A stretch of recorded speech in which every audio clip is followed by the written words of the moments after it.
It all happened like I knew it would. A single drop of source magic. And, like flies to honey, the monsters swarmed. The rabble panicked. The carnage began. And the magisters pointed their fingers at me. Just as I'd planned. I was shackled and collared and sent to Fort Joy.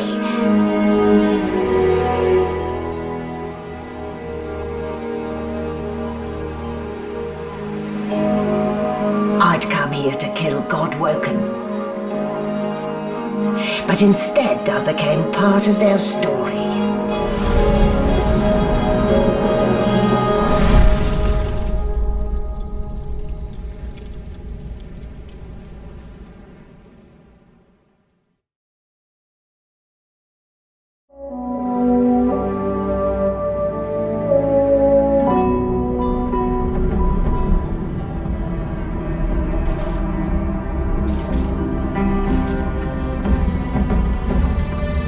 So, still a bit groggy, are we? Don't worry, the sedative will wear off soon enough. Easy now, no need to hurry. Get your bearings and report to me upstairs.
The Magister got. Wait, you're no Magister? You're a sorcerer! What are you doing here, filthy red scale? Choose your words carefully. My fists ache to meet a new face. A collared sauce freak thinks he can clobber a red? Damn fool.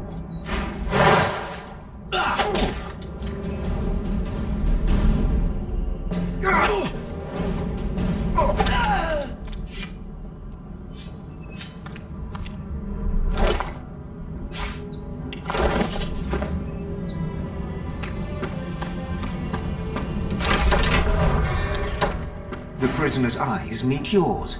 He speaks. Oh, free! And I can set you free in return. Say your prayers while you've breath to speak them, lad. The halls await.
Not too tight, I hope.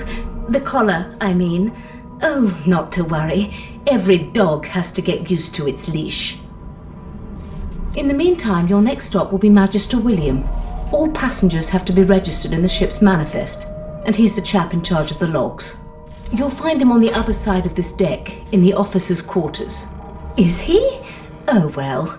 Some problems simply sort themselves, don't they? She frowns and peers at you closely, resting the back of one hand on your forehead and taking your palm. Delusions such as these are rare, but not unheard of. I recommend a cup of mulled wine and another night's sleep. Just take it easy. Why, for my peace of mind, of course. Why don't you try casting one of those source spells of yours? See what happens. Currents of magic. My, look at the concentration on your face. All will, but no result. There you have it. See? The collar's function. It neuters you of sorts. Makes you unable to cast source. For your own peace of mind, of course. Yours and the whole world's. Why? Because we're at sea, of course, and have been for several days. Index fingers pressed to her lips. She pauses a My word, you do seem a bit befuddled, don't you? Perhaps I was a bit too generous with that sedative. Oh, well, I'm sure you'll soon gather your wits.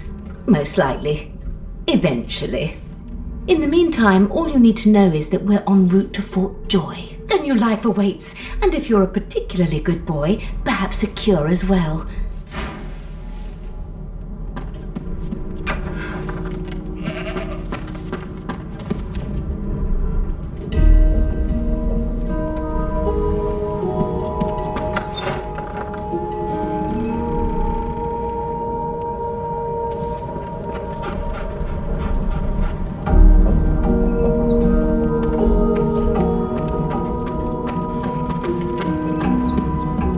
Here to register, sir. Good, good.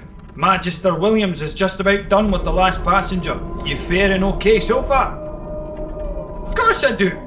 Seems Voidwalk can dog your heels like a shadow. You'll see. You head on in now.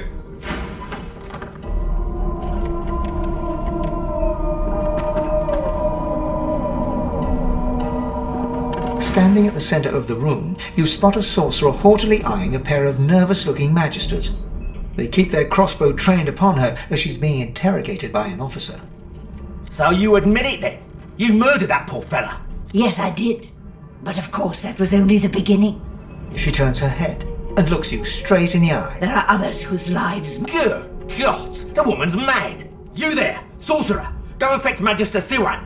We need to do more than collar this maniac. We need to shackle her, hands and feet. No, I'm afraid I always perform my part solo. Do stay and watch, though, because... She reaches for her collar and simply removes it. I'm just about to create a scene. Subdue her, men, quickly! If she casts source, the Voidwoken will come. They'll end us all. She smiles with wicked satisfaction. Precisely.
Painted recently, judging from its pungent scent.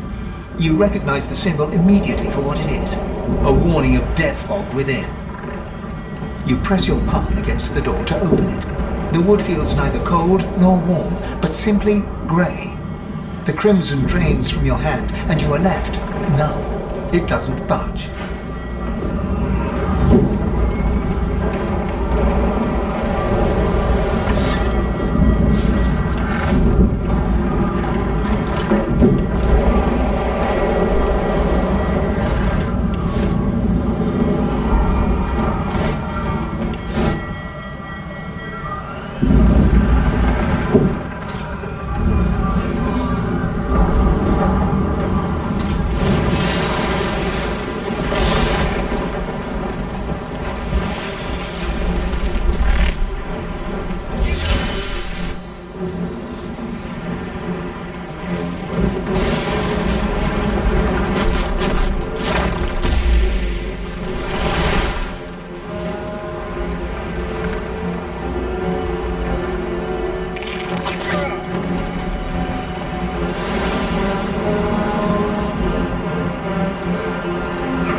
children and dwarfs first, just like the old stories say.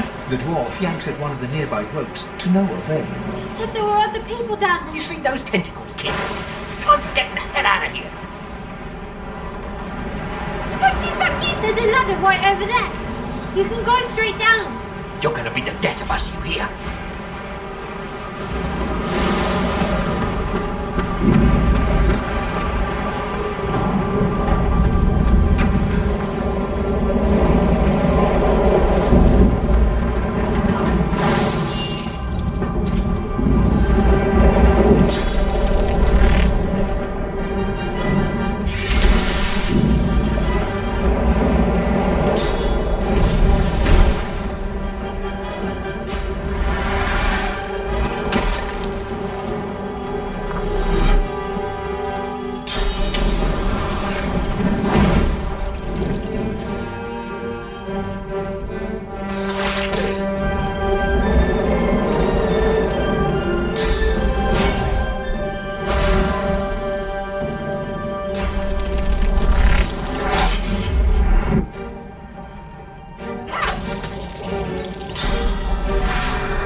To speak, but can only gape as she clutches her neck, trying to stem the bleeding of a gushing, bloody bubbles froth from her mouth.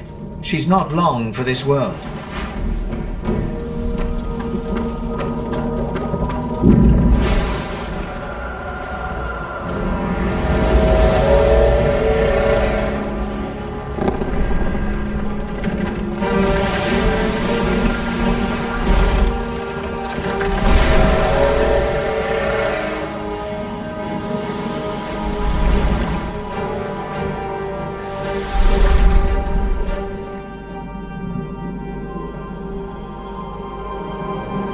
I have plans for you, child. Rise.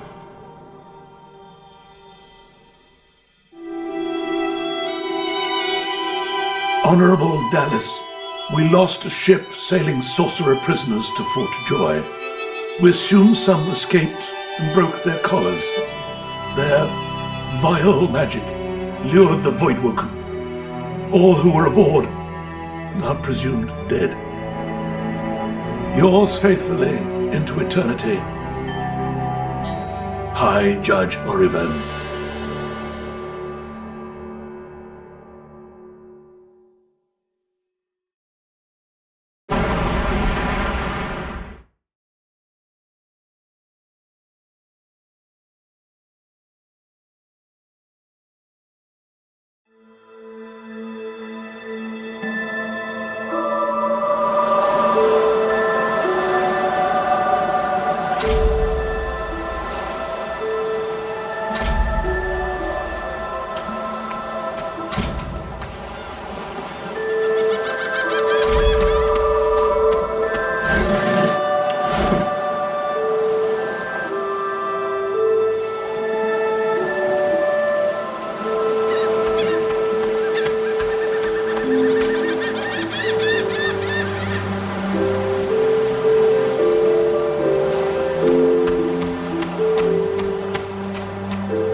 Look here, Quercus. Another giant. What's that? But that isn't what? Oh, We need only follow.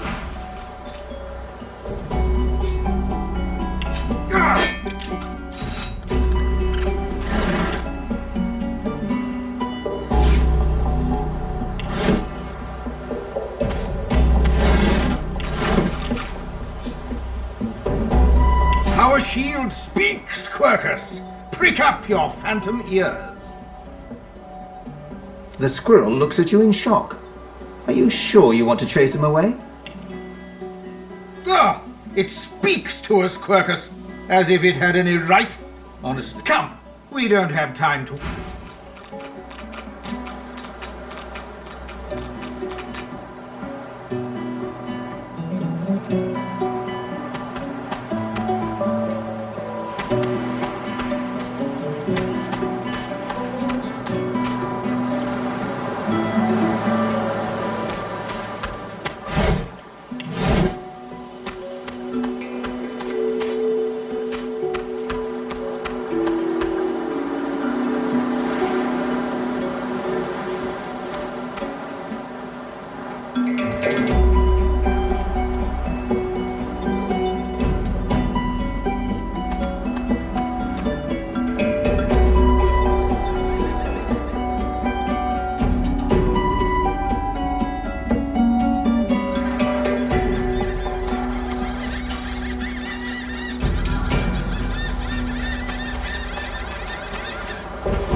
Stay back, sorcerer, and stay silent. Our Godwoken speaks. We know you've been helping sorcerers escape, Atusa. We have proof. I'd sooner cut my tongue out than lie to you, Alexander. I know nothing of any escapees. If you can tell the Godwoken no more, your tongue is of no use. Cut it out. This can't be serious, Alex. You should know by now to obey your superior, Magister, whatever she may ask. Atusa pinches the tip of her tongue with 2 fingers and brings her dagger to its root. Her eyes squeeze shut. Drops of blood form against the dagger's edge and quickly fall to the ground. She groans. Stop! My father, may his soul rest in peace, would be disappointed in you, Atusa. To think you would lie to his only son, your bishop, and your friend these many years. The fate of our realm hangs in the balance. If you will not help us save it, then you will help the Void destroy it. Dallas? Yes, Your Holiness. I believe we're done here.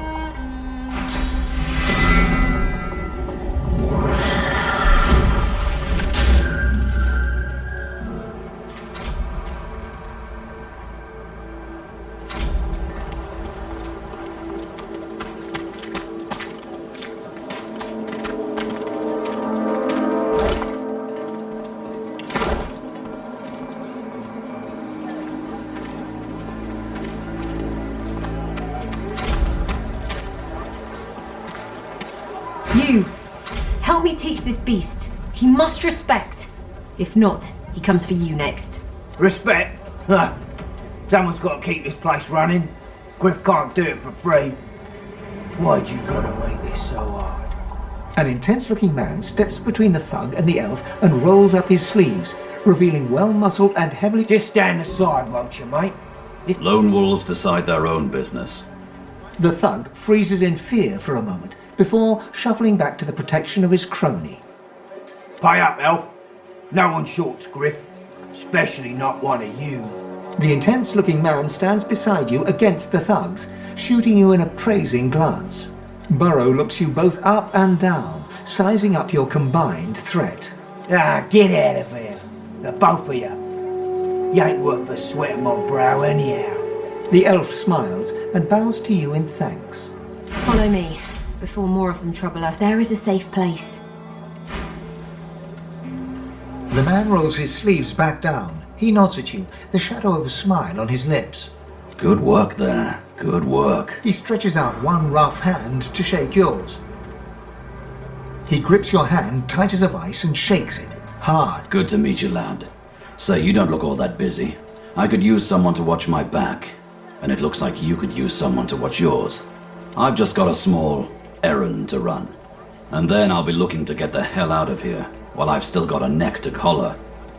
Everyone needs to make a living. I make... The little black cat trailing you hisses at him, hair raising a ridge along its back. Without batting an eyelid, the man rumbles a lupine growl. The cat hides behind your leg, mewling. He shoots you a flinty look. Lone wolves only share such information with friends. Are we going to be friends? He grins, sharp teeth glittering in the midday sun. So, before we hit the road, it's best if we decide battle strategies up front. Should keep more of our blood in. Survival's my main priority. I'll use every can do. Onwards. He scans the horizon for... Right you are. Lead... I saw what you did there, convincing Burrow not to lay down the law on that elf. Anything for a fellow sorcerer, isn't that right? Out of my sight!